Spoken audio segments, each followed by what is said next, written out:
coming out in the rain to be here and showing up. As they say, it's half of life is showing up. So welcome. So the name, of course, of this presentation is Transitioning on Your Own Terms, Navigating Downsizing Proactively. And that's going to mean something different to everybody. We're all in different places in our lives. Some people haven't even thought about, that next step. It can be a little bit scary. And that's why we're here, to just have an open conversation and really just dive in. I'm not the kind of person that says, don't ask me questions during the middle if you have a question. I'm okay with that. Just raise your hand and I'll, call on you and we can have a discussion even during the presentation. So what I wanted to do first is just get to know you guys for a minute and understand why you're here, what brought you here. So if we can go around the room just really quickly, each person can take 10, 15, 20 seconds and just say who, your name, what chapter you are in your life, why you're here, what brought you here, and then what you hope to get out of the day today, this morning presentation. So, do you want to start in the pink, just saying hello and? Hi, I'm Renee. I'm a woman supporter of the JCC, and I'm here to support the program. Awesome. All right. I'm her husband. Yeah. As far as chapters, I'm in the epilogue. Yeah, awesome. All right. Gentleman in the aqua shirt. Me? Yep. I'm Lee. Hi, Lee. I'm back. You're back. All right. Well, that's because I disappeared for 3 months. So you were away. I heard you were on a trip or traveling. Pardon? You were on a trip traveling? Let's just say I'm off the grid for 3 months. Nice. All right. I have a different way of living there. Okay, that's terrific. Well, welcome. No mail, no internet, I love it. no hot water. That's good during the summer. Go ahead. Yep, your name. My name is Ed, Hi, Ed.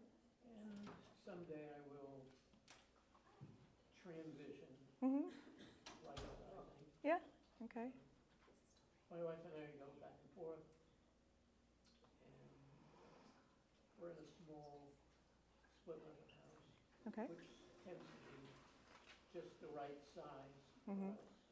All right. Good. And just looking through some of the information. Yeah. In a sense, I've started to transition. Yeah. Yeah. Had a lot of collectibles. Right. Things we gather. And, Yeah. took me a long period of time, but I Mhm. sold it off.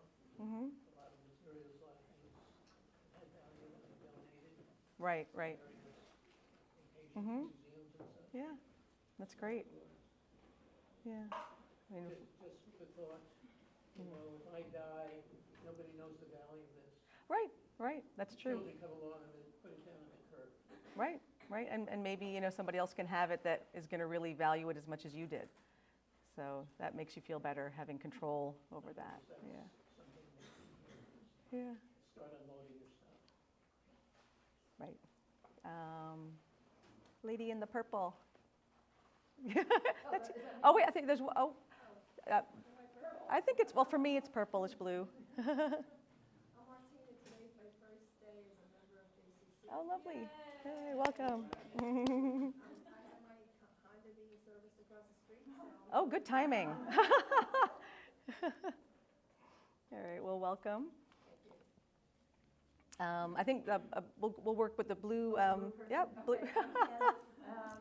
I'm on the cusp of retiring. Okay. And kind of new to the area and want to find someplace small, safe Mhm. to live. And Yeah. it's all kind of like the whole Westchester scene is just like it's a mystery to me. Right. All right, well, welcome. Where did you come from? Manhattan. Oh, lovely. All right. Welcome to the Burbs. This is like the upper West Side. Yeah. So, all right. Next in line. Yep, you. Hi, my name is Melina. I live in a large colonial. I'm a widow. Okay.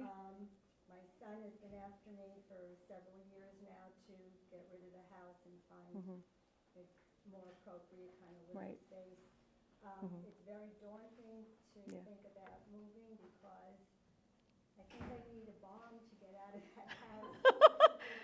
There's an attic, there's a basement. Right, there's so a much shed, stuff, There's a right. garage, it's just like, It's overwhelming, very yeah. overwhelming. And just trying to find the right place to go to. Okay, thank you for sharing that. On to turquoise in the front. Me? Yes. Ellen, Hi. I moved to Tarrytown 20 years ago. Okay. Sort of my retirement move, but we're in a condo that's pretty large and Oh, good. on a lot of levels. Uh-huh. And my daughter is in Ann Arbor, Michigan, so we Yeah. started to think about maybe being near family. You're fitting the demographic. Most people downsize or right size because they want to be closer to family. So that's number one. All right, we're going to head to the back of the room. We've got a lot of like beautiful blues here today. Gentleman with the light blue. I'm Rob. I'm downsized for the fourth time. You see if I get it right. Why don't you come up here to give the talk? Thank you for being here. Reasons for attending. Okay. One is for my household, like thinking about what's next with kids being out of the house. Yep. And thinking about maybe the city or who knows what, but then also for, I don't want this to be reported, but my stepmother, Yeah. who is going to be needing to move out of her home soon and wanting to support her. Mm-hmm. So Right. she's starting to begin looking. Mm-hmm. Right. And I want to be able to be the most educated, so I can be the most helpful in the scaffolding around that Yeah. process as I can. I love that. Thank you. All right. Good morning, I'm Barbara, and my married family, my children have moved out of the area, so I'm thinking about transitioning perhaps to be closer to them. Mm-hmm. Lovely. Okay. Madam Mary? I'm Mary, I'm here for two reasons. One is to support my dear friend Jen, who has wonderful information to share. And for me, now that I'm also a empty nester, figuring out the next stages, to Yeah. get some information. Yeah. All right. Hi, my name is Miriam. I'm in my own house, but I've closed off a part of it. That is, what used to be the primary bedroom is now a guest room and only used when my children occasionally come overnight. They live in Vermont, in Massachusetts. Mm-hmm. I don't plan to leave the house until I get sick. And at that point, the question is, what do you do when your kids really want to take care of you, but you can't move in with them because their lifestyle really won't help. And Yeah. to transition to a condo or something would cost me the same as it does to run my house. Right. And I love where I am, which is Yeah. within walking distance of this place.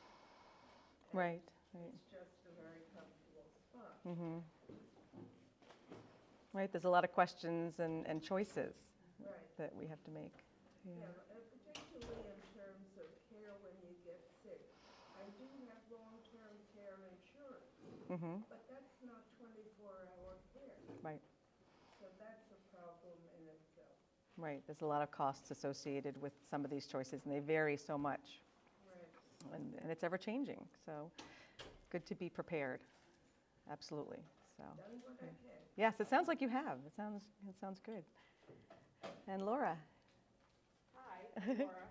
I came at the last minute because I was supposed to work today, but it's raining to support Jen. I clean out houses and stay friends with real estate and do home organization and all of that. But today was a dumpster day, which I typically don't do dumpsters. We do donations, but the house was very full of things that couldn't be donated. So, but it's Yeah. raining, so here I am. And if you have questions throughout this lecture, feel free to ask Laura on the decluttering side and staging side.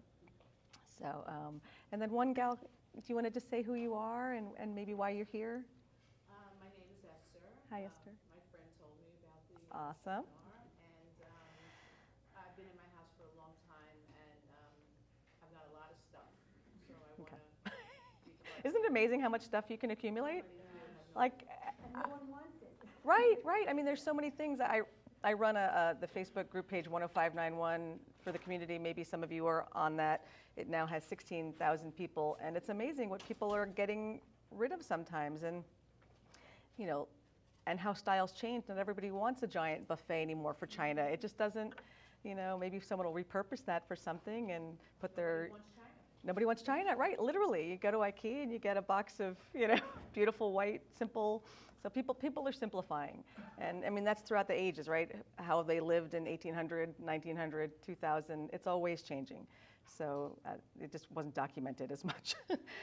So anyway, welcome all of you. Thank you for. Oh, Nikki, yeah, I do. Hi, Nikki. I'm here mainly to support my sister. I downsized, my husband and I downsized 5.5 years ago to a smaller house after living in the same house for 25 years. So I've been through the getting purging, but my sister's been in the same, who's older, is sick. She's been in the same house for 40 years, Wow. living alone. I'm all she has, Right. and I'm trying to help her figure out how to Right. get her stuff. And that's interesting. I mean, so many people don't have children to help them. Their families live far away. So each situation is so very different. And this is really going to be an overview about ways that you can approach right sizing and some of the statistics. And we all know we're living so much longer. Right now, someone may retire and have 10 to 35 years before, they move on to the next world, and that's a long time to figure out what you want to do.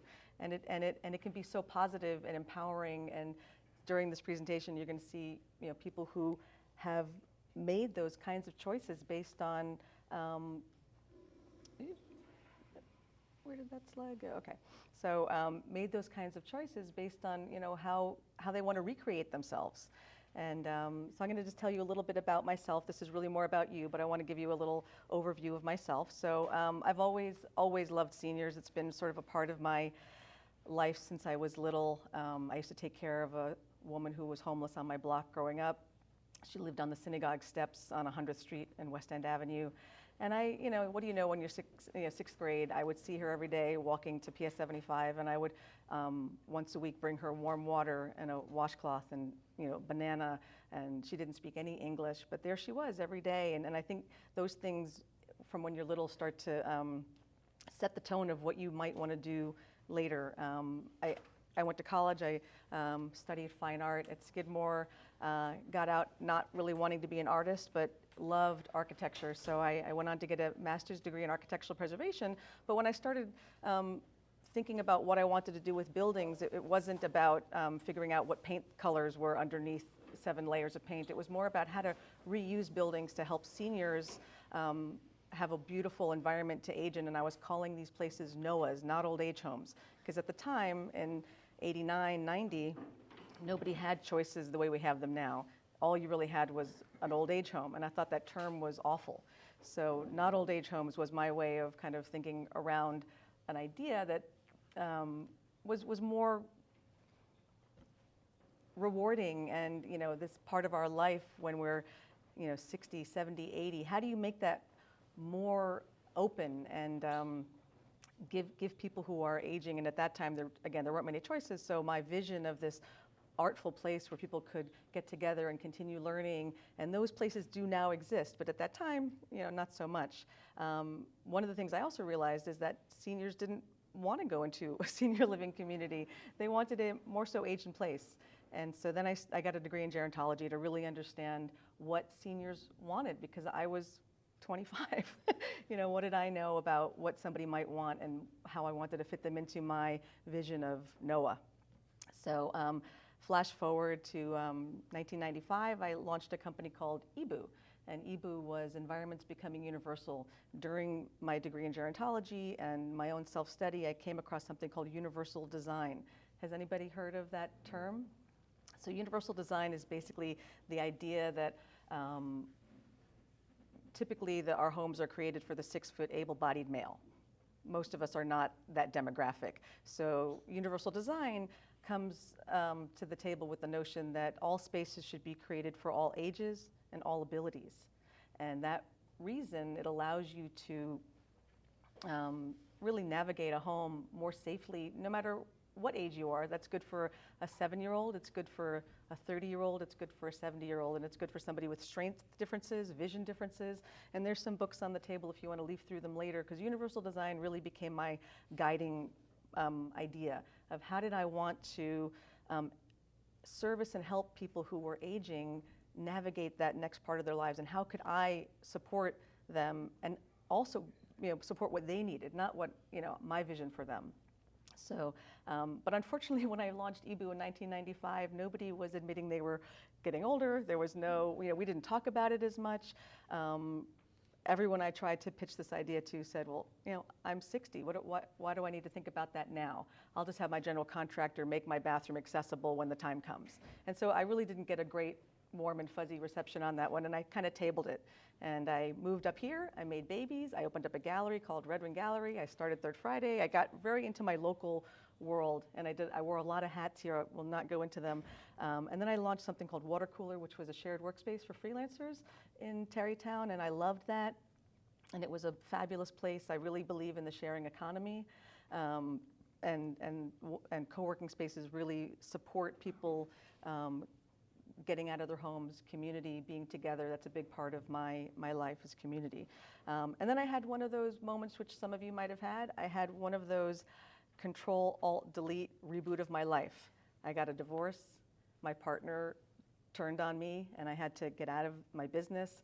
The business was wonderful, and everybody loved it, but it wasn't making me enough money. And now that I was getting a divorce, I had to bring in enough money to live in Westchester. And so the reason that picture is there of my boyfriend Kyle is because I got this new fun partner, and I got to start over again. And that's, it's part of our trajectory. We're all on this lifeline, and each chapter has a different place, and we have to operate differently in that time frame. So our homes are the same thing. They don't really age with us.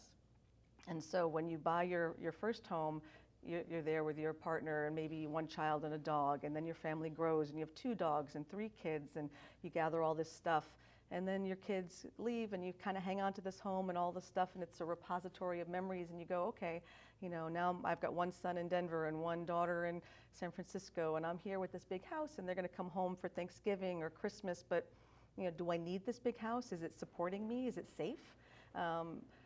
You just never know when something is going to happen that is going to disrupt your life. Something that seems simple one day becomes difficult the next day. So I set out on a continued mission now that people are better understanding and embracing aging to create Third Age Home. So I'll tell you more about Third Age Home and what a Third Ager is next. So in my research for this, I just started looking at successful downsizing stories and people who were able to recreate themselves and walk away from a home of many years and do something fabulous. And I discovered this woman, Barbara Weibel, had a successful career, and at the age of 50 decided to pursue her passion of photography, writing, documenting her experiences. It's called The Hole in the Donut because she got very sick with Lyme's disease, and she was in bed for many years and had time to reflect on why what was her life, and had she done the things she wanted to do, and was she happy? And the answer was no. And so once she got well enough to get out of her bed, she went off, and she said that she felt like the donut hole, and she wanted to feel like the donut again. So if you can go to her website and follow her journey, and continuing to travel and do these things into her 70s and 80s. So what is a Third Ager? Has anybody ever heard that term? Aside from me spewing it, you have? So one of the books that got me into seniors and wanting to make that part of my life's mission was a guy named Ken Dykewald. And he wrote a book in 1995 called Age Wave. And it talked about how this giant generation moving through our time period was going to be the biggest purchasers. The baby boomers were always this generation that was setting the tone for marketing, how people were selling to other people. It's such a giant wave of people moving through that he wrote a book, Age Wave, and it made me want to better understand seniors and what motivates them. And so he wrote a new book recently, 2 years ago, called What Retirees Want, which is on the table. And he used this term Third Ager your third age. So basically your third age is now. You may have retired, you may be semi-retired, you still have a ton of energy left. You don't want to tuck yourself in and go to sleep, but you also don't want to work so hard. You don't want to be responsible for as many things, in our lives anymore. We did that, and it was great, and we loved it, but now, and how I feel about myself and my friends that I have here, you want to put yourself first again. And it's not always an easy thing because so many feelings get in the way of guilt. And we'll talk about that more again. But a third ager is somebody who really enjoys life's pleasures. They love to travel, culture. They want to go to museums. They want to be nearer to their grandchildren. They might be starting an encore career. There is an organization that I recently became familiar with called MEA, Modern Elder, I got that wrong, Institute, it's not Academy. Chip Connolly started this company. He's got one location in Baja. They just opened a second in Santa Fe. Its entire mission is helping people navigate midlife. And they do these amazing workshops, both on location and off. I did one recently. It was a week-long workshop about finding your purpose, because it can get a little muddy and a little confusing. He calls it the messy middle. And sometimes we need to have this roadmap or inspiration to get us from doing what we did so comfortably for so many years to making big changes, which are hard. It's not easy to make that leap, and it takes a lot of guts and to be brave. So, but that's what it takes. We have a girlfriend that Naomi has Vladik just, she left her full-time job. She's in her mid-50s. She just wrote a book about braving creativity. So it's something that we hear all day long, but it's always easy to stay comfortable, but not much happens in that comfort zone. The real change and the real growth happens when you feel uncomfortable and you make, get off your center a little bit, but you'll find it again. And that's, I think, what people are doing more and more these days as third agers that are empowered and they're learning new things. I have one friend who used to come to Water Cooler who was in the ad world forever. His name is Ed, and recently I was talking to him about what he was up to, and he said, well, I'm starting a tarot company. I'm going to start reading people's tarots and doing astrology. I've always loved that. And damn, that's amazing, so go Ed. And that's what it's about. We have the ability to recreate ourselves, and sometimes a home can hold us back a little bit. It makes us focus on things that have already happened instead of what is happening, our future. So anyway, so I just wanted to talk about this, what it means to be a third ager, and the sandwich generation, where some of you might be a little bit younger, where you're dealing both with college-age kids or aging parents, and you yourself might be that aging person now. So hopefully this talk will speak to all different parts of people's lives. So why is it so important at this time in our lives to start thinking about these things? You hear about people's parents, passing away, and they have to take care of all these things that they've left behind. And it's hard. Again, you don't know what's important, what's not important. You have attics and basements full of things. It's a handful. I spoke to a woman the other day who I went out for drinks with, and she just spent 8 consecutive Sundays going to her mother's house in Queens to get rid of everything.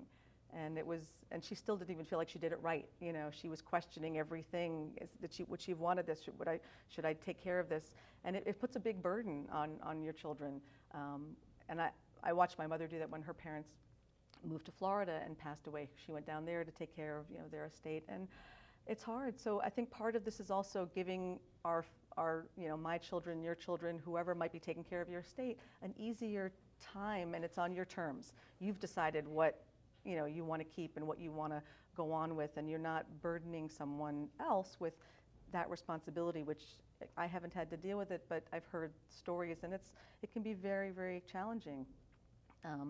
So right now, I feel like many of us are in this place where you might need to give yourself permission to downsize or right size, to simplify, to make your home safer, so that that if you're walking around and you get up in the middle of the night to go to the bathroom, that you're not going to trip and fall, hurt yourself.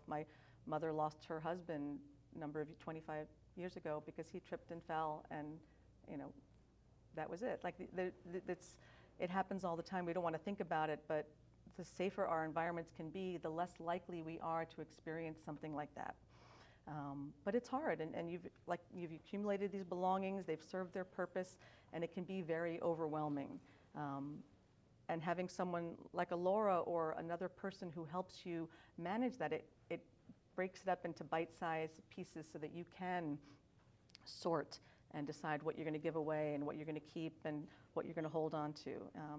And it's cathartic. I think that anyone who's been through that, it can feel really good as well.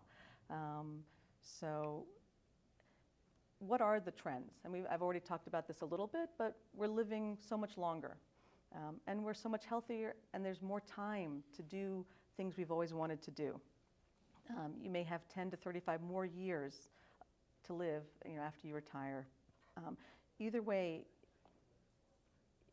you're here to, make a commitment to a plan, because that's where you start. Anything, you wouldn't get in the car and say, I'm driving to California and not have a map, or these days your GPS. You'd never get there. You might, you'd have a small chance, but better off to have a plan. And that's what some of the things in your packet, we're going to go quickly today and try to do an exercise to help you just get thinking, and there's other things in there that you can take home with you. But having your health and being able to continue making this time in your lives the most fruitful and the most exciting and empowering, I think, is what's most important to me, to convey that, and for people to know that it's in their power. So how do you make it happen? Like I said, you're going to chart this course, and you're going to lay out the kind of ground rules of what you need to follow if that's what you've decided to do. And you're going to do your homework, and you're going to investigate. And thankfully, these days, there's so many ways to get information. I mean, there is a YouTube video for everything, and it will help you and walk you through the process. Even if you don't have the money or the time to hire someone to help you, you can always find this information online. So one of the handouts that's in your packet that's on your seat is this one that says, my main goal right now. And yep, does everybody have a packet? I think we ran out of a few. Raise your hand if you didn't get one. 1, 2, Okay. 3, 4, 5, 6, 7. Oh, wow, okay. Give you one to, Also, while they're yeah, doing it, just gonna, just need to know for a this is specific some of the, purpose. not all of it, but yeah. Joanne, or is this Carly? If you could just raise your hand if you're a member here. Doesn't matter if you're a member or not, we just need to get a head count. Oh, I'm a member. Thank you very much. So while she's making copies, I don't know if anybody has ever done one of these sheets where sometimes just writing something down puts it in motion. And it breaks it up into bite-sized pieces so that you can really think about whatever it is. And right here, the goal would be, to right-size. If that is your goal, maybe it's something else. Maybe it's figuring out how to stay at home and age in place, which is also totally viable option. You may be living somewhere smaller already and have less belongings, but maybe that space isn't really supporting you safety-wise. Maybe you don't have grab bars in your bathroom. Maybe you don't have an accessible kitchen. Maybe your microwave is still over your stove, and every time you lean over to do something while you're cooking something, you run the risk of getting burned. There's so many things that our homes don't support us. So aging in place is totally a viable, wonderful option, so long as it's safe, and that you have, if you need support coming to you, that you have those systems in place. So let's just take 5-10 minutes, is that okay with everyone to do an exercise? And just write down what your number, just one goal, make it very clear and simple, whether it's I'm gonna find my next home in Westchester, I'm gonna figure out where I'd like to go to retire, I'd like to move closer to my children, I'd like to stay at home and make my current home as safe and supportive as possible, whatever your goal is, and give it a target date. It could be 6 months, a year, it could be 5 years, doesn't matter. Just give it an assigned value. How am I going to reach that goal? In a very simple sentence, like New Year's resolutions, you can say, I'm going to buy an investment property next year. But unless you work backwards, it might not happen. Setting out the steps that it's going to take to get there is what's most important, and holding yourself accountable. So, we all have strengths that allow us to do certain things. We might be organized, we might be diligent, we might be happy to ask others for help. That's a strength. And why is it important to you? How is it going to make your life better? And what are the obstacles that might come up? Is it money? I don't have enough money to do this. I don't feel like I have support. I don't have anyone that's going to be by my side helping me do this. And then each obstacle, very simply, how would you fix it? All right, I'm gonna borrow money so I can pay someone to do this, and then when I sell my house, I'm gonna pay that person back. Whatever the obstacles might be, big or small, but if it's an obstacle, write it down and how you might easily address it. My mother used to say, for every problem under the sun, there's an answer or there is none. If there is one, try to find it. If there is none, never mind it. And I've always liked that. And then what will be different when you achieve that goal? Are you going to feel lighter? Are you going to feel happier? Are you going to feel freer? Like what's the end result of that? And what are the next best steps? So don't overthink it. It's quick and fast, and then I'm going to go over a little bit of this, like my own version of it in the next slides. So, does everybody have one?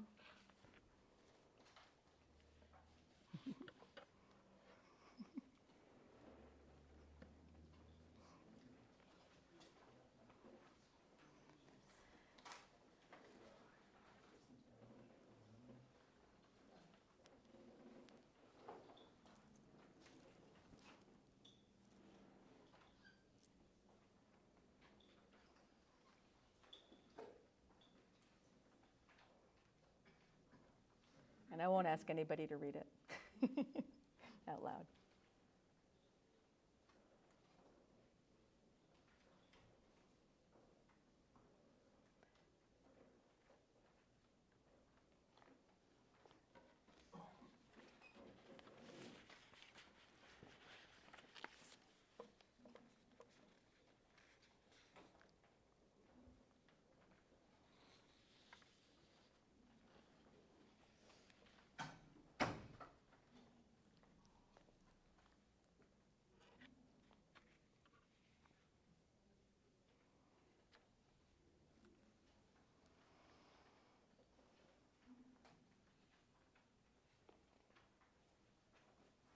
You can always fill it more in later as well. And there's a larger questionnaire in your packet that you can do when you get home, and I'll just go over it in a little bit. But this was just sort of an exercise to get your brain thinking about what's important to you. And different things are important at different times in our lives.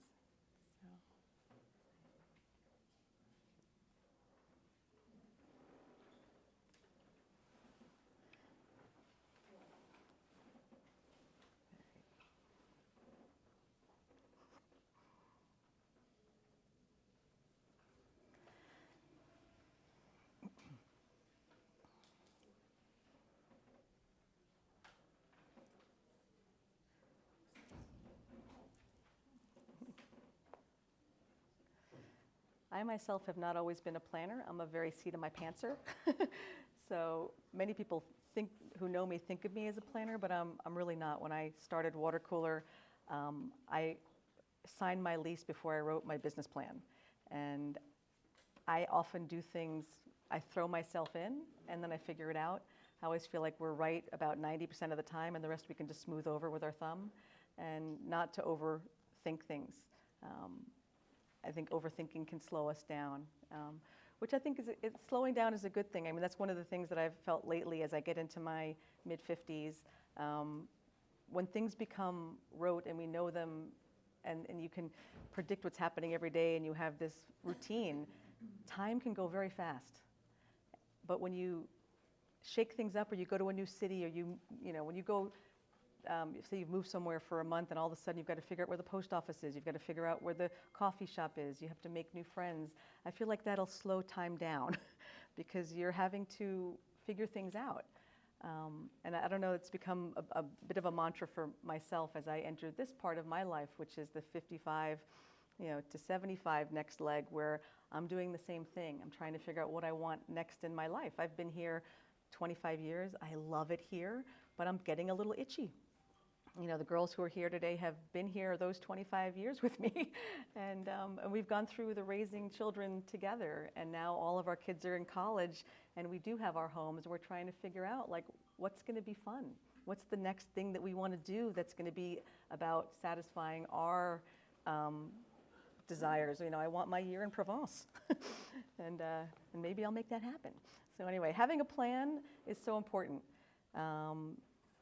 It gives you the ability to see what you're going to be tackling next, allows you to be organized, and it informs you about what might be important or not important and what to focus on. If you're all over the place, not much gets done, but if you take a bite every day and tackle something, it can happen over a period of time. If it's a home, you're tackling one closet, one drawer, one box. In my house, I have the long closet in my basement that every now and then I'll drag out a bin and go, do I still need my daughter's gymnastics trophies? Maybe not. She doesn't want them. I know you can donate them somewhere, and they reuse trophies. So you never know what the rest of the world might enjoy having. But doing it a little bit at a time really can make a difference. And it also gives you time to get used to an idea. Nobody wants to be forced to do anything. We have choices, and by creating a plan, you're activating your choice as a person to decide, I'm going to part with these things, I'm going to move to this area in the world, I'm going to do my research. And that makes you feel safe, or most people feel safe. You don't have to rush into relocating. There's no, unless you have to leave somewhere, and sometimes money can be a have to leave somewhere. But that's everybody's different situation. Where are you going to go? That's a big question mark. Are you going to go to Mexico or Porto or somewhere where you've never been and don't speak the language? Or are you going to go towards where your children are? I have friends that just moved back to New York City. Not on my agenda. I love Manhattan, but I don't want to live there. But they love it. That's a very happy spot for them. And my mother still lives there. She'll never leave. She's 84 years old. She wakes up every morning and reads the Times cover to cover, and then goes across the hall to her office and continues to do interior design for clients in her 80s. She literally just hired her PR guy that she's used for 50 years to get more press because she wants more clients. So, who knows? She doesn't want to go anywhere. So she's very happy where she is, and that's fine. It's just being able to think about it. And what your choices are. We have a lot of choices. You can go from a larger home to a smaller one. You can go to a co-op or a condo. You can rent. I have had clients sell their home in Florida, move here to a two-bedroom co-op. I've had people sell their home and start renting because they want to be agile and not be tied to something. So, it's really it's just a preference, but it's really good to know and write it down so that you have an idea of what's important to you, and to be open. Timing. Again, do you want to move or do you need to move? If you're going out of state, there's so many other things that you're going to have to think about with, even transporting animals. I saw on Facebook the other day a girlfriend of mine moved from North Carolina to Italy, and they had to go on a private jet with their 2 dogs and other people with animals. Like, what are the things that have to take place in order for you to get from A to Z? And sometimes it's things you've never had to address before. And so giving yourself that time to research is really important. Yes, ma'am?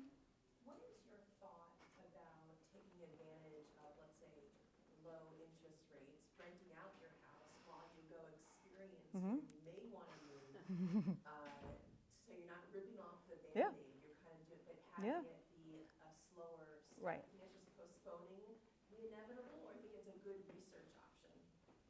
I think the latter. If your financial situation allows you to go do something new and fun and exciting and dip your toe in while Airbnb or renting out your place for a year, then great. I don't know if Laura wants to speak to this. Yeah. I was widowed in my house in Yonkers. My husband died in the house. I didn't live here. So then I moved to Hastings and rehabbed a house by myself with my 2 daughters, which was like so heartfelt, right? We have backyard chickens and I just love it. But then they went off to college and I'm like, what am I doing here?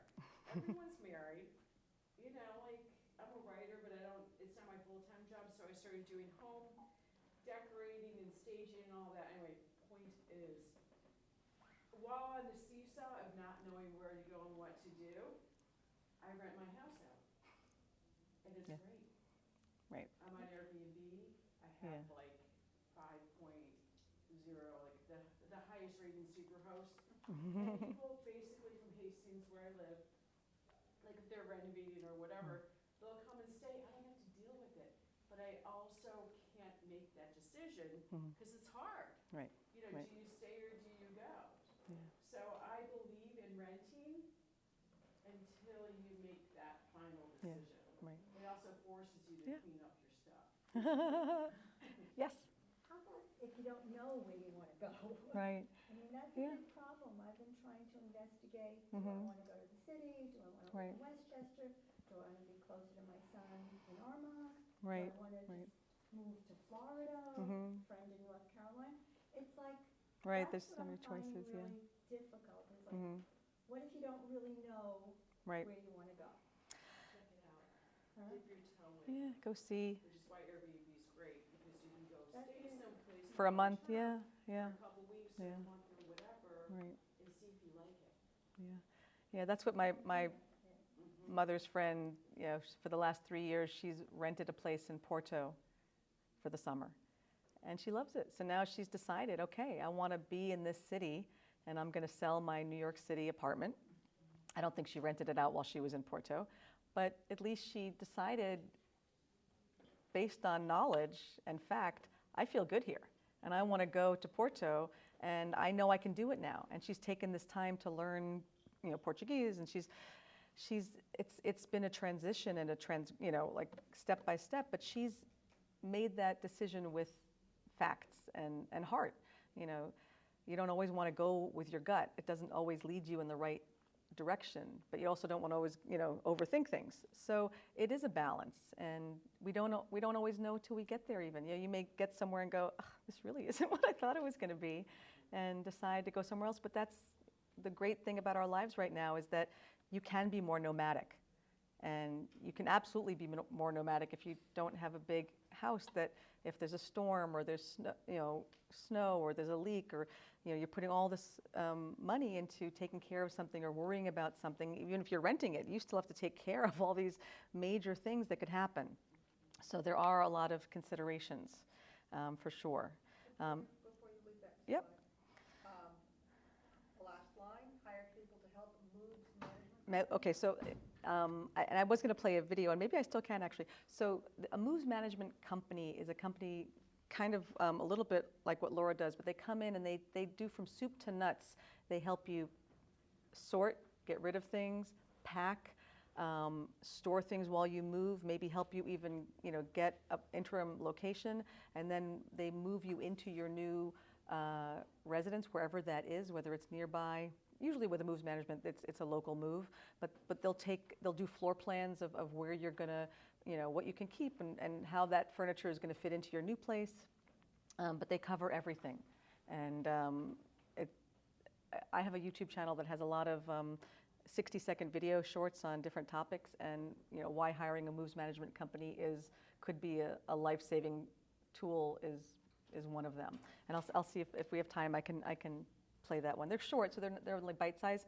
But yes, a moves management company can really help ease the pain of decision making on how do you get rid of things, how do you make those choices, and sometimes you do need someone to come in and say, you know, Do you really need those 10 comforters from when your children were little? Do you need all the books that they had? You know, Evernote is a really interesting platform that trended about 10 years ago, and somebody came to Water Cooler and gave a lecture on Evernote years ago on how to get rid of all your paper just by digitizing it, and you still have it, you just don't have to hold on to it. You know, and that could be pictures of your kids or albums. I mean, sometimes you want to give your kids the albums and they don't even want them. You're like, why wouldn't you want this album that I, have?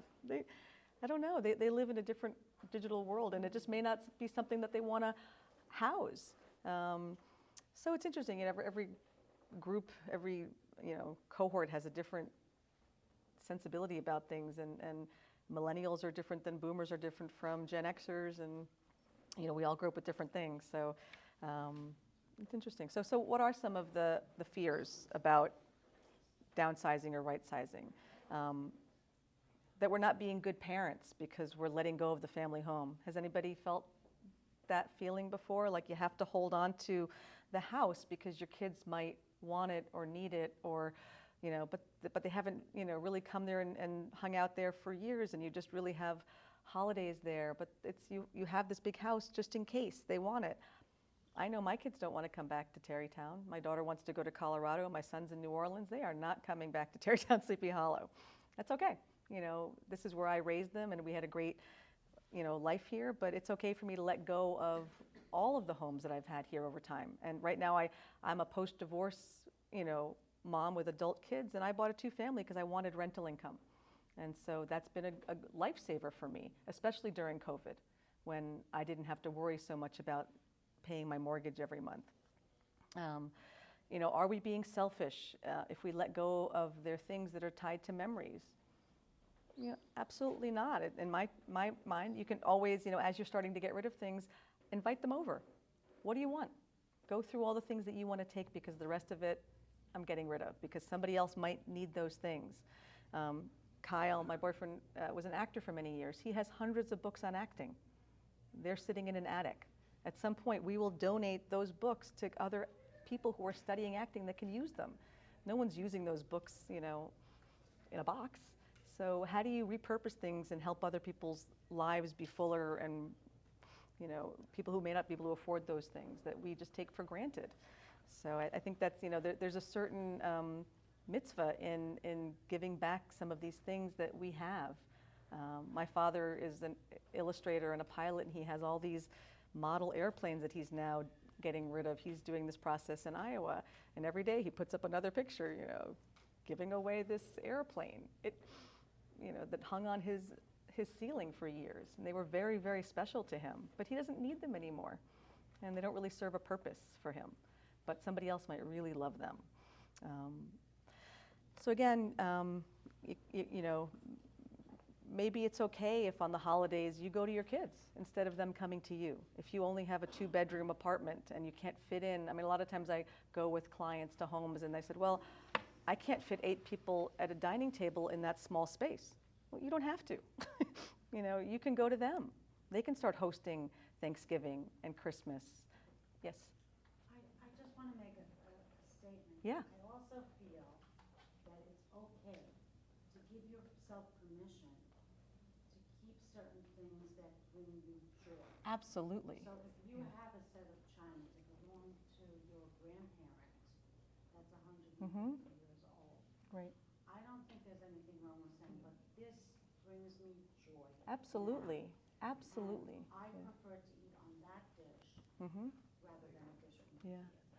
No, I think that's beautiful. And Allison can probably speak to the point of Allison wrote a book, many books, one of which is called Always Too Soon, and another book about, which is about losing both of your parents, because at any time that when you lose a parent, it's too soon. Losing both your parents is really hard. And Allison helps people deal with grief and how to reuse things from your grandparents' lives so that they become something else. And she has some amazing ideas. And what's the other book that you have that talks about?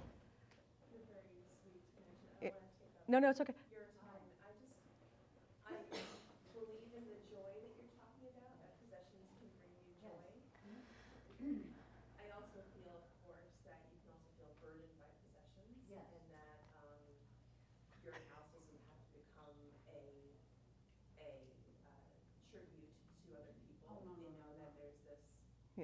The balance, yeah.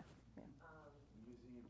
Right, right. The one thing that I'm struggling with from what we were talking about before, having lost my parents so young-ish, young adult-ish. Yeah. Is that some of the things that I gave away then would actually be meaningful to me now. Yeah. And Yeah. that's 25 years Yeah. of growth on my Yeah. end. Right. And so I'm on the fence. I don't know what the Yeah. right answer And- is, and it yeah. probably evolves over time. Yeah. And so when we were talking about trophies before, they're not serving, who do they serve? My son, our sons are the same age, he may not care about his Little League trophies today, but he may care about his Little Right. League It's trophies. hard to know. And so Yeah. that's the interesting thing, and that's Right. not to say that I will stay in my home because I need a place for his Little League trophies. I'm just saying that I do believe what you said Yeah. is completely Yeah. true. Yeah. That taking pictures of documents can then. And you've remade things, like Allison has all sorts of ways to take things and make something new with them and pare them down. Yeah. We have at least I come up with the idea, anything you bring into your house, you have to charge it rent. Or get rid of one thing. You charge it rent, and you say. Save money, right. Airbnb, they go by square footage. You're Yeah. taking this thing and it's a liability to you. You Right. have to Yeah. take care of it. They said, what does that Yeah. mean? Right. And then you have to Yeah. offset that against whatever joy it brings. Yeah. It brings a different thing. We also have a thing about, this is my thing, when we go into a store or someplace, we see an antique, I say, admire, don't acquire. Yeah. Right. Do you need? That's my other- and- Yeah. and you- Yeah. why- Do you need another one? You go to the museum, You probably have don't buy 5. the things from the museum, you look Right. at them. Yeah. You go into a store, Yeah. I mean, these are all That's things true. that you learn Yeah. to develop so that you don't clutter yourself out Right. of existence. Right. I mean, Allison did a beautiful thing a number of years ago. I know Allison because our parents met at Pratt. And so I grew up with Allison over the years. And so I knew Allison's mom very well. And she was a collector of art and beautiful things. And she had a collection of teapots. And one day I get an email from Allison, here are the teapots that are left. Which one do you want and which one does your mom want? Her mother had how many teapots? I don't. So I got to choose my teapot. And it made Allison feel happy that I had one of her mom's teapots. She didn't give it to Goodwill. She knows that I'll cherish it and I'll always look at that teapot and use it thinking of her mom, and my mother has one. But that's a beautiful way of transitioning items that have tremendous meaning, but what is she going to do with 30 teapots? Like, you're not. So I love that. And And now I burdened you with it. it just goes onto my wall of Red Wing, yeah. So anyway, these are things that we grapple with, and it's healthy. Like, these are good things to think about. Will I be able to declutter or sell? This is what we're talking about. There's so much. And how do you find a new place for these things? And what do you just go, okay, I only have 2 more weeks to get rid of the rest of the stuff here. If Goodwill doesn't want it and no one else wants it, I am getting a dumpster, and I am sadly putting everything in that dumpster, and I am just having to walk away and compartmentalize that waste or that loss. But there's only so much you can do. So one of the exercises that I've found helpful, and many people do this, is what does my life look like if I do this, and what does my life look like if I don't do this, whatever that is, whatever you've written down. So in this case of potentially downsizing, you might have more freedom. You might not be responsible for the upkeep of a big home and all the maintenance, and you'll have more flexibility and time to travel and be with friends and read or draw, whatever hobbies you do. What would it look like if you had a co-op or a condo where they took care of the snow removal and the leaf blowing? So you have more freedom. What would it be like to have more money? A larger home can be very costly. Aging roof. I need to replace my water heater right now. It's $1,000 every month. It's $1,000. You're doing something for your home. With a smaller dwelling, with less services, more amenities, you can reduce your overhead and save money over time. One of the things I'm really interested in is about senior co-housing and co-living. So there's actually a website out there called Silver Nest, which I think is terrific, and it's in Colorado. And seniors can list their home on Silver Nest and find a roommate that might want to live with them intergenerationally. or another senior that might want to live with them. So I think that's brilliant. It's the co-working model. It's the shared economy.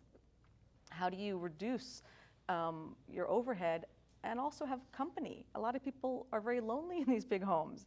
And that's why you're here. You're at the JCC today because you want community. You wanted to learn something new. You wanted to be with your other friends who come to these events. It's an opportunity. So, if you're in a home by yourself and you're not someone like yourselves who's willing to go out and learn something new and take a chance and be with other people, it can be pretty quiet.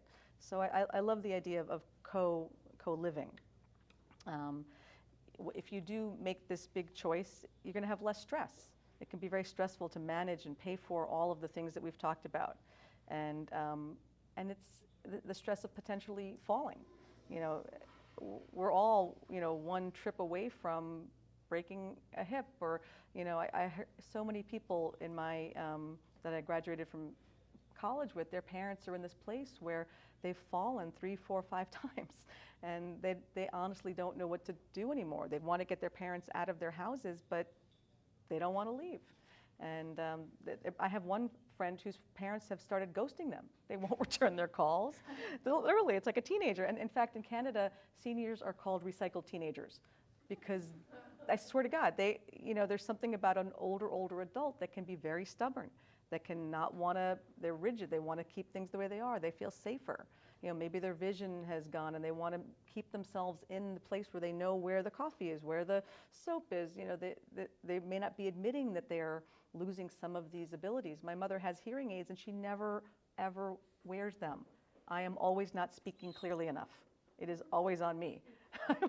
Everyone else can hear me, she cannot, but it's, every day. So there is a lot of stress to aging, and there's a lot of stress to being in a home that's not supporting you as you age, because your home was not designed to support you. Most homes have a bathroom on the second floor.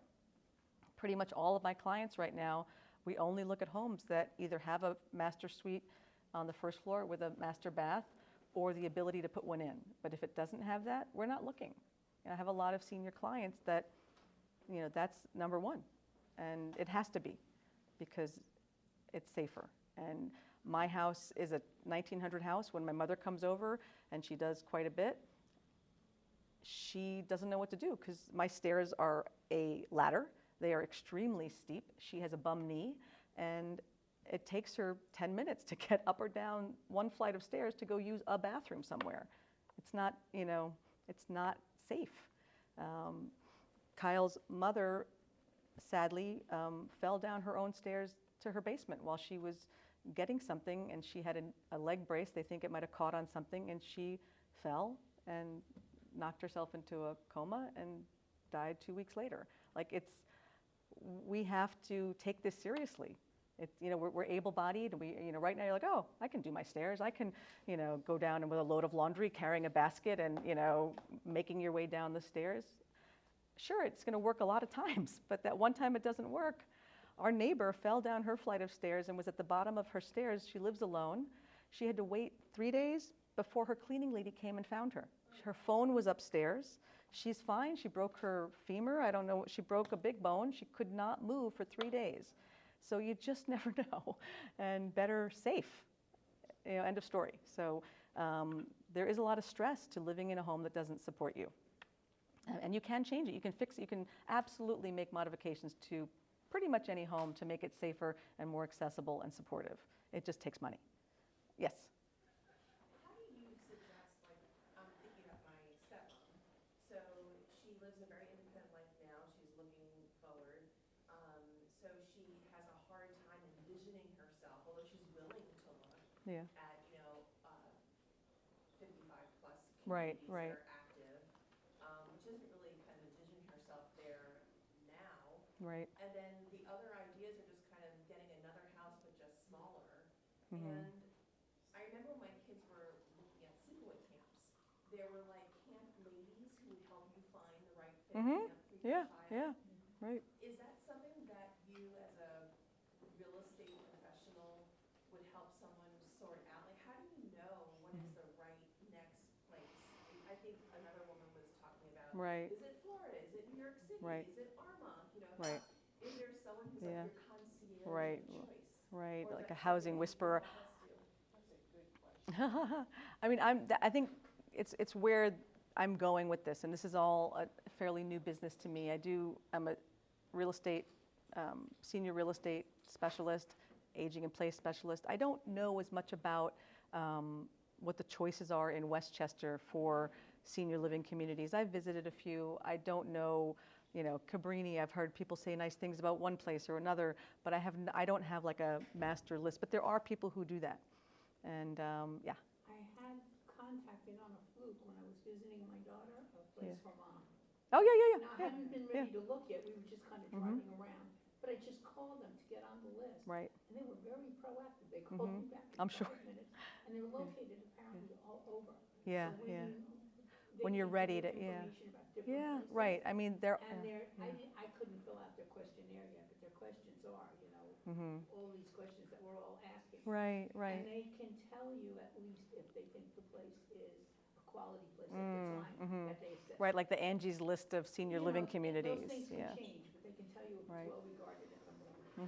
So that's a place Yeah. that seems to be, if you're not. A place for mom, you yeah. wanna go. Yeah. Like I was gonna call them and say, I don't know if I wanna stay here or go there. So they'll tell me what's available in both places. Right. With my criteria, Gotcha. and It's a- then I can. Right. But I have the same problem with some Yeah, other right. We're healthy now. Right. But I already know from other people, unfortunately, Right. in our family, that if you wait till you need it, you can't choose. Right, exactly. And So that's my Yeah, problem. I right. want to choose, but I'm still wanting to live my independent life. Right. Now, I don't want to give this up exactly. for that. So Right. that's, And at some point, Like you I'm won't be on the able to dilemma. help lift that I don't box, know so you won't why. be able to, make that decision. And, better to be in control and have the reins than having someone else do that for you. well, we knew some people Yeah. that had to go where they had to go because there Right. wasn't anything else available when they were suddenly like your friend fell. Right, But right. couldn't go back to their house, and that was it.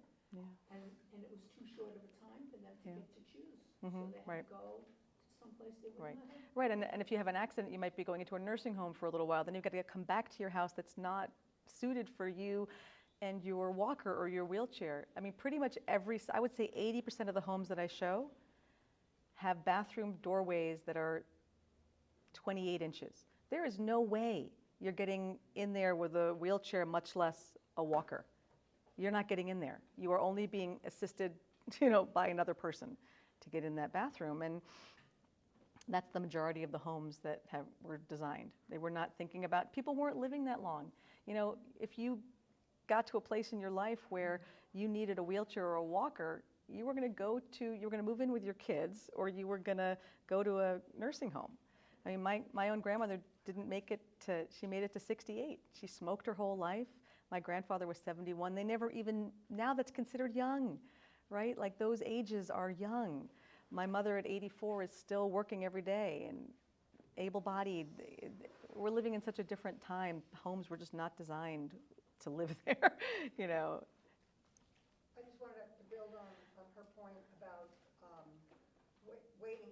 So this doesn't apply to homes, but it applies to communities, whether it's independent living communities or assisted living or any of those. Many of them have a waiting list. You might find the one you want. Right, and you can't might even, not be able to get in there Right. for a year. Yeah. Have you guys heard about what's going on at Purchase College? They have a senior living community on campus now, and the people who live there can take any class they want. They can go to the lectures, the workshops. It's rather expensive, but they are 95% at capacity, and they haven't even moved a person in yet.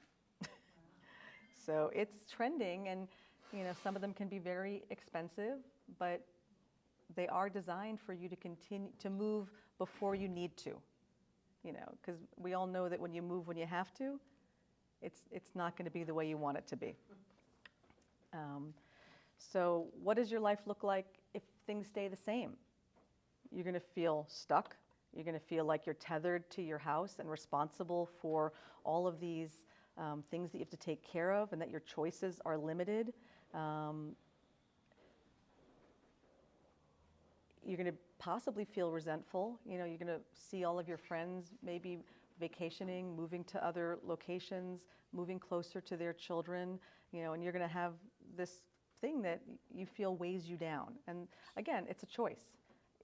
Maybe that home makes you very happy and you don't mind all those things. This is not everybody's situation, but this is the potential of somebody who wants to downsize but feels stuck and doesn't know, is scared to take that risk. And in the end, like I said, it is a risk, but it's also in your control, and you're making the decisions and you're planning it so it's not so scary. And you have an action plan that's going to take you from one step to the next.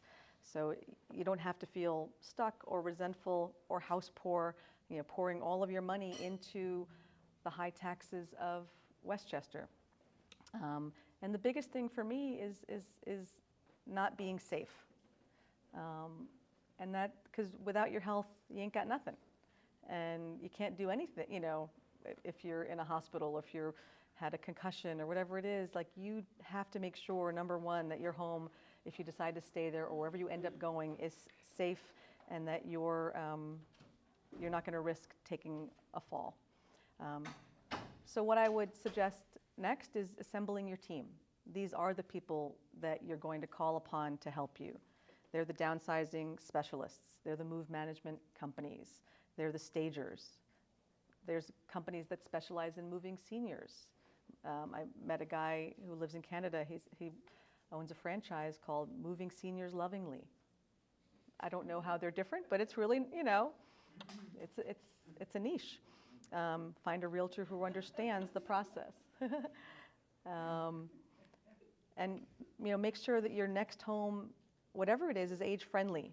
And I talked about that universal design and support services. So whatever the choices that you do, number one is making sure that where you are supports your needs, and make sure that you are safe and able to age there comfortably. So I had made this graphic a while ago. I realized that it's my old company on the bottom there, so ignore that. But this is just 6 things that could make your current home or wherever you're going to go a little safer, a little more accessible. We all need grab bars. Every single home in your bathroom, by the toilet, in your shower, must have a grab bar. They have so many nice looking grab bars now, and they double as towel racks. Make sure that they're in a stud and you can lean on them with all your weight. Very, very important. Having a curbless shower. If you've ever tried to step over a tub and the sliding glass doors, and it's dangerous.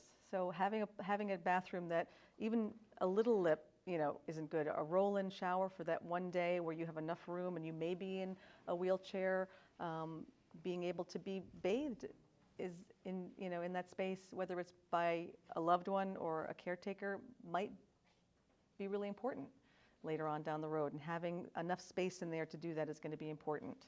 Having a stepless way into your home, or a ramp.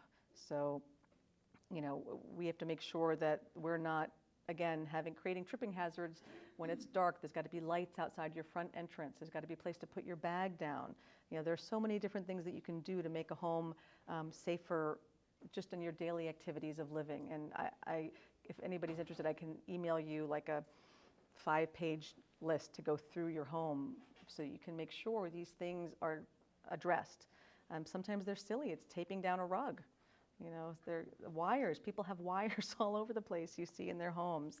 By their bedside, they might have all these wires. Their phone's hooked up, their computer, they fell asleep, they put it down on the floor, and now it's sitting there in a pile. So how do you make sure that you're not giving yourself a potential situation unnecessarily? That could be very easy to address. Smart technology. We all have seen the Nest. We've seen being able to control your heat when you're not home. That saves you money even. If you're home, if you've gone to Florida and you go, oh my God, I totally forgot to turn my heat, down. Let me do that right now so I don't have an extra $100 bill when I get home. So there's ways to make your home, lights can turn on automatically. I mean, there's just so many ways. Sensors. If they have sensors now that if you don't walk through your living room or your kitchen at a certain time during the day, it notifies someone, that, all right, she's home, but your mother hasn't done her normal routine this morning. Let's find out what's going on. So that's, again, smart technology is your friend. I know it can be daunting at times, but there's so many things that you can add to your home to make it smart so that it can help you every day. Simple one, lever handles instead of pulls. You know, as our hands get harder to grip things, pulls are easier. You slip your fingers, pull. It's, you know, there's gliding drawers. That, you know, in a kitchen, there's so many things that could be done to a kitchen. You should not be standing on a ladder to reach a heavy pot over, you know, in an upper cabinet. So many people fall off step stools, and you'd be surprised. So better just to move things lower. And anti-slip and non-glare surfaces are a big one. You know, so many times we don't have good shoes on. We're in house slippers. Our floors are slippery. You've sprayed something, you know, your cleaning lady has sprayed something, you're not even aware that it's slippery. You open the fridge and you go back. So it's just thinking ahead, making that plan and knowing that there's things that you can do to make your home safer wherever you are. So this is my last slide. It's late bloomers, that you'd be surprised that all these people did things late in their life. And even though this talk is about, you know, right sizing and home, you know, making your home a safer place, it's also about feeling empowered that pretty much anything's possible during your third age, that we are able to do so many things still. Brains are active, you're able-bodied. Sometimes getting rid of the family home allows us just to go do something new. And here are some people that did things later in their lives. I don't know if can everybody see it, or should I read it? Can you read it? Okay, so Grandma Moses started her painting career in her late 70s and achieved prominent recognition as a folk artist. Laura Ingalls Wilder published the first book of the series Little House on the Prairie when she was 65 and went on to become a renowned author. Colonel Sanders founded Kentucky Fried Chicken at the age of 65, demonstrating it's never too late to start a globally recognized business. Ray Kroc took over McDonald's at 52 and turned it into the world-renowned fast food franchise it is today. Julia Child published her first cookbook, which brought French cuisine to American public at the age of 50, laying the groundwork for a successful career as a chef and television personality. Peter Roget started working on Roget's Thesaurus in his retirement and published it at the age of 73, providing a cherished resource for writers and scholars. Catherine Justin began her acting career in her 50s and earned 2 Emmy Awards for her role on Desperate Housewives. Frank McCourt, who is the uncle of my high school boyfriend, published his first book, Angela's Ashes, and became a Pulitzer Prize-winning writer at 66. Charles Darwin published The Origin of Species, the foundation of evolutionary biology, at the age of 50. So never too late, and you're never too old. We have a gift of medicine and living better and eating better and mental health, and we're just so lucky to be living at this time. And so I just want to leave you with an empowering idea that anything is possible, and we have choices. So